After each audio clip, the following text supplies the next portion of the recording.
अध्यात्म विज्ञान कोई धर्म या संप्रदाय नहीं है, ये स्पिरिचुअल साइंस है जो कुदरत के कानून पर आधारित है।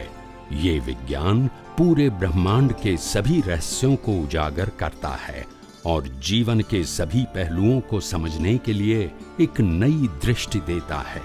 इसी को आर्ट ऑफ विजन कहते हैं, दुनिया को देखने की एक नई दृष्टि, जो अध्यात्म विज्ञानी परम पूज्य स्वामी श्री कमलेशानंद जी के निर्देशन में सनातन सत्य का अनुसंधान कर हमारे जीवन को प्रकाशित करे। जय सच्चिदानंद। मनी, मटेरियल और रिलेशन विद द ह्यूमन, ये सब सफरिंग है, ये कोई अचीवमेंट नहीं है। अच्छे व्यक्ति मिलना, बुरी व्यक्ति मिलना, ये आपका सफरिंग है। पैसा मिलना, न मिलना, कम मिलना, ज्यादा मिलना, ये सफरिंग है। सत्ता, संपत्ति, सबन साधन मिलना, ये आपका सफरिंग है। अचीवमेंट तो क्यों खुश होते हो आप, और नाखुश भी क्यों होते हो? It's a part of life given by the nature, and the nature is responsible for the body. Yes or no? Body किसकी है? कुदरत की है। इनको सर्वाइव रखना है। अगर 90 साल का आयुष्य है तो जिम्मेदारी किसकी है? हम चिंता करते कल क्या होगा। कुत्ता नहीं करता है, बिल्ली नहीं करता है, घोड़ा नहीं करता है, गधा नहीं करता। हम तो उससे ज्यादा है बुद्धिशाली है। कल क्या होगा। उनको मोगोरी नहीं होती है, कुत्ते को होती है। वो तो खा के सो जाएगा, पेट्रोल का भाव बढ़ते रहेगा, हमको क्या तकलीफ। समझे? तुम्हारी सैलरी, तुम्हारी जॉब रहे ना रहे, हमको क्या मतलब है। हमको तो रोटी मिलना चाहिए बस, वो मिलेगी, क्योंकि कुदरत का काम है। हमको जिंदा रखने का काम किसका है? और इंसान समझते हैं हम अपनी मेहनत से, मर्जी से कमाते हैं तभी जिंदा रहते हैं। यही रॉन्ग बिलीफ है। The whole life is controlled and governed by the law of nature. You are not doer, you are not owner, you are not sufferer. You are the only observer in this world. And with the help of this observer, you realize the soul and go to the moksha. There is no any other instrument and material and viewpoint is required. जरूरत ही नहीं है। If you are observer, जो भी होता है आप देखते रहो। Without opinion, without opinion. नहीं, ओपिनियन नहीं दो, अच्छा है बुरा है, अंदर की बात करता हूं। ये पास हो रहा है। Life is a film, it's a drama. ये 3 घंटे का ड्रामा होता है नॉर्मली, और ये 3 घंटे की अवस्था है, बचपन, युवानी, बुढ़ापा। That's it. जो पास होता है दोबारा नहीं आता है, फिल्म में भी नहीं आता है, यहाँ भी नहीं आता है। और जो दी एंड होगा मतलब nothing repeat in an next birth, बोलते नहीं है, तो ड्रामा तो है। एंड हो रहा है वो ड्रामा है, और जो एंड हो रहा है उसके ऊपर हम रिसर्च करते हैं। मुझे रिसर्च का सब्जेक्ट है जो एंड हो गया। इसीलिए हमने अध्यात्म विज्ञान में बताया, कल अगर 10 तारीख थी, कल, आज कौन सी है? कल 9 थी, तो 9 जुलाई 2023, और इसके पहले के समय के लिए हम सब मर चुके हैं। यस और नो? इनके लिए सोचने की जरूरत है, और सोचने से वो परिवर्तन होगा। मगर हमारी आदत है मुर्दे को जिंदा करना, सोच से। मुर्दा होता नहीं है, मगर दिमाग से तो कर सकते हैं। फिर कहते मेरे को बहुत टेंशन है, बहुत टेंशन है। अब क्या टेंशन है? पहले ऐसा हुआ तो फिर आज क्या है? मुर्दे को क्या करना है? फिर कहते हैं मैं तो बहुत बड़ा समझदार आदमी हूं। मुर्दा को जिंदा करता है वो समझदार? Impractical person. तभी हमने अध्यात्म विज्ञान में कहा, past is past, never think about. अगर पास्ट प्रेजेंट में आता है, कोई पास्ट प्रेजेंट में आता है अपने आप, तो भी देखो कुदरती, और ज्यादा सोचने की जरूरत, गुड एंड बैड वो सोचने की जरूरत नहीं है, जस्ट पास। हमको पीछे जाना नहीं है। आध्यात्म विज्ञान में पीछे जाना मना है। Don't go back, live in a present, don't go future, live in a present. और प्रेजेंट में कोई पास्ट की बात आ जाती है तो भी कुदरती रचना देखो, no detailing, good bad like dislike, मेरी मिस्टेक उनकी मिस्टेक, वो देखने की जरूरत नहीं है, ओनली कुदरती, दैट्स इट, नो डिटेलिंग, इतना सिंपल है। और तभी जो भी अनुभवी पुरुष हो गए, जो शास्त्र ज्ञानी है, वो तो यही कहेगा पाथ ऑफ मोक्ष is very difficult difficult difficult, यही कहेंगे, क्योंकि उसको खुद कोई अनुभव नहीं है, तो वो इसे कैसे बोलेंगे, बोलते नहीं है। जब इसको अनुभव नहीं है तो इसी बोलेंगे, इजी होता तो उनको हो जाता। Really speaking the experience person यही कहेंगे मुक्ति का मार्ग सरल है, सहज है, सुगम है, ये मार्ग का दाता है वो दुर्लभ है। मार्ग को प्रेजेंट करने वाला दुर्लभ है, क्योंकि मार्ग को प्रेजेंट करने वाला अनुभवी ही चाहिए, बुक्स नॉलेज वाला नहीं चाहिए। और हमको आदत हो गई है किसकी, चौपड़ी वाले की। क्या हो गई बचपन से आदत, चौपड़ी वाले की। अभी क्या करेंगे, वो खुद कहते हैं कि मेरे को अनुभव नहीं है, बिना किताब में कुछ बोल सकता नहीं, समझ में आया। Is a good teacher but not experience person, मगर लोगों को समझ में नहीं आता है। अनुभव की बात होती है वो स्वयं होती है, क्या होती है, रामकृष्ण महावीर किताब में पढ़ के बोलते थे, पढ़ के बोलते थे, ज्ञानी पुरुष दादा भगवान पढ़ के बोलते थे, श्रीमद राजचंद्र पढ़ के बोलते थे, अनुभवी पुरुष पढ़ के बोलेंगे, तो मतलब क्या रहा, what is the difference between the experience person and teacher. Teacher भी किताब से बोलेंगे और ज्ञानी भी किताब से बोलेंगे, मतलब क्या रहा, यस और नो। ज्ञानी का मतलब होता है, अनुभवी ज्ञानी का मतलब स्वयं को होना चाहिए एंड विथ ओन एक्सपीरियंस। और हमने विश्व में पहली बार कहा कि प्रतिष्ठित आत्मा जो पुरुषार्थ करता है वो कभी सोता नहीं है, नेवर स्लीप। इसीलिए रात को भी कर्म बंद होता है, रात का कर्म बंद की भुगतान रात को होती है, दिन के कर्म बंद की भुगतान दिन को होती है। ये जो सपना है ना वो कर्म फल है, क्या है, भले कोई फिजिकल एक्सरसाइज नहीं है, ये सब हमको मालूम नहीं है ना।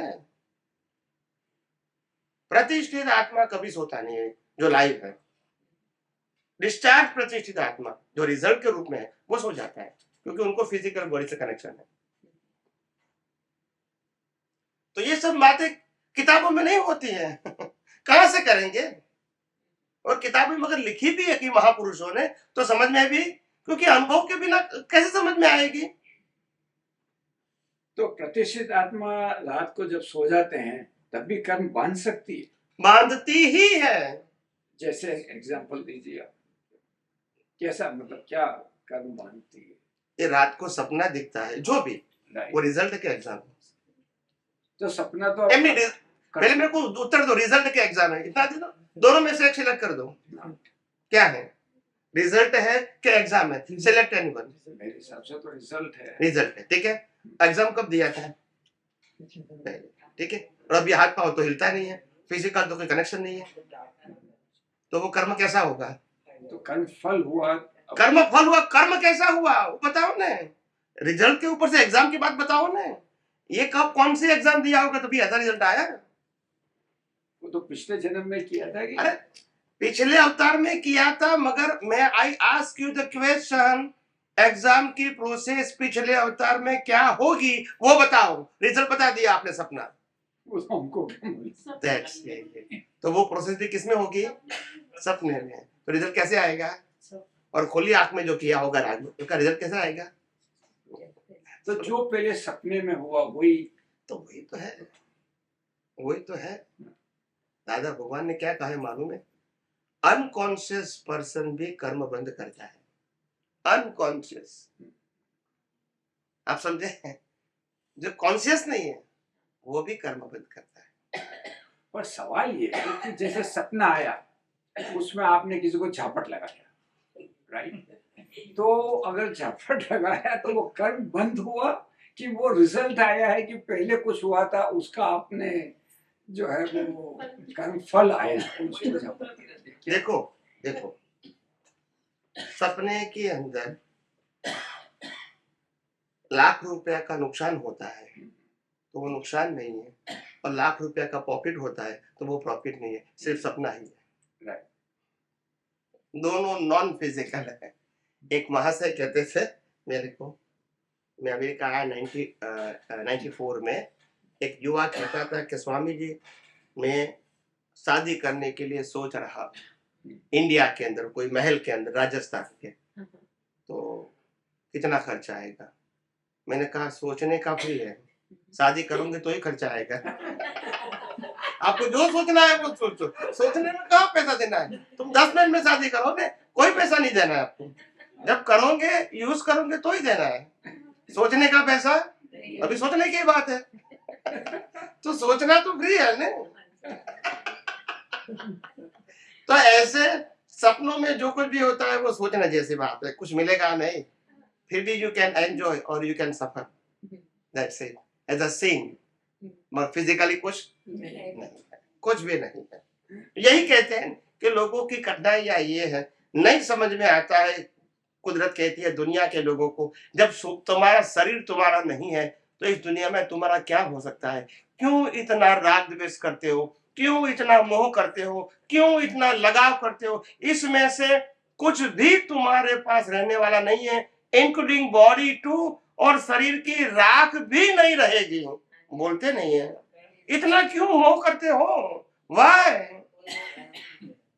Is there any reason? मगर मोह कितना है? बस यही मोह के आधार से मिथ्या ज्ञान मिथ्या दर्शन खड़ा है, और वही मिथ्या ज्ञान मिथ्या दर्शन से राग द्वेष होते हैं, और वही राग द्वेष से कर्म बनते हैं, और वही कर्म से जन्म मरण है। प्रोसेसिंग प्रतिष्ठित आत्मा से चार्ज करे Yes. उसमें वे रात देश कंटिन्यू रहता है उसमें, वो ज्ञान दर्शन के ऊपर वो है, ज्ञान दर्शन में ही आता है। ज्ञान दर्शन के ऊपर आता विद्या है। में आध्यात्मिक सम्यक दोनों जो सीखा है वो प्रोसेस होगा। हाँ, नेक्स्ट लाइफ जो भी तुम्हारा ज्ञान दर्शन है उसी के मुताबिक अंदर प्रोसेस होगी। जो भी समय में ज्ञान दर्शन होना एक स्टॉक की बात है, और यूज करना वो एप्लीकेशन की बात है। एप्लीकेशन के समय जो ज्ञान दर्शन होगा उसी प्रकार से प्रोसेस होगी। तुम्हारे पास स्टॉक में क्या है उस प्रकार से नहीं, तुम्हारे पास सम्यक ज्ञान सम्यक दर्शन है, मगर यूज करते हैं मिथ्या ज्ञान दर्शन, मिथ्या ज्ञान और दर्शन, तो फिर कर्म भी बनेगा, भले वो स्टॉक में है। Use application is most important, stock is not important. जो भी मिथ्या ज्ञान उपयोग करोगे तो मिथ्या भोग होगा, और सम्यक का उपयोग करोगे ये सिद्धांत होगा तो सेपरेशन फील करोगे या मुक्ति के मार्ग में आगे बढ़ो। यही तो मैं कहता हूँ। सुनो, 1% अज्ञान है आउट ऑफ 360 को कंप्लीट कहते हैं। अगर मेरे पास 359 डिग्री का ज्ञान है, सुनो मेरे बात, 359 डिग्री का ज्ञान मेरे को है, अभी मेरी लाइफ बाकी है, मेरी लाइफ भी बाकी है 50 साल की, एग्जाम्पल देता हूं। तो 1% का अज्ञान मेरे पास है, 1% का, तो भी मैं नरक गति का कर्म बांध सकता। क्या बताया? समझ में आया? ये थोड़ा समझना भारी पड़ जाएगा। 1% का, फिर मैं एग्जाम्पल दूंगा, हर बातों का मैं एग्जाम्पल दूंगा, डोंट वरी। 1% का अज्ञान भी नरक गति का कर्म बांध सकते हैं।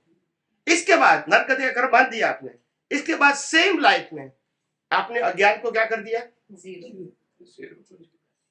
अभी कर्म बनेंगे नहीं, अभी केवल दर्शन हो गया। अज्ञान जीरो का मतलब केवल दर्शन, और केवल दर्शन का मतलब केवल ज्ञान का बीज, पैरेलल।